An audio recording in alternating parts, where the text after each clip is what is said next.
అయితే చాలా స్ట్రాంగ్గా ఉన్నామని చెప్పుకుంటున్నారు హైకమాండ్ మొత్తం. అలాంటప్పుడు ఆ రెండు పార్టీలు ఎలా విడిపోతాయి అనే ప్రశ్న అయితే సాధారణంగా అందరిలో స్టార్ట్ అవుతుంది. ఎందుకంటే ఈ మధ్యన ఈ పొత్తు ఎన్నో రోజులు ఉండదు, ఇది ఉండే పొత్తు కాదని ఆ పార్టీకి సంబంధించిన నాయకులే జ్యోతుల్ నెహ్రూ లాంటి వాళ్ళే డైరెక్ట్గా మాట్లాడారు, పొత్తులు శాశ్వతం కాదు అనేది.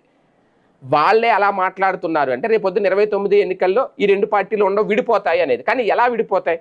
ఒక పక్క పైన మేము చాలా స్ట్రాంగ్ అని చెప్పి పవన్ కళ్యాణ్ గారు చెప్తున్నారు, 15 ఏళ్ల పాటు మా పొత్తు ఉంటుంది అంటున్నారు. ఇటువంటి నేపథ్యంలో పదే పదే పవన్ కళ్యాణ్ గారే అంత అలా చెప్తున్నప్పుడు ఇంకెలా విడిపోతారు? మేము ఉంటాము, స్ట్రాంగ్గా కలిసి ఉంటామంటే దాని అర్థం సర్దుకుపోతాము అనేది.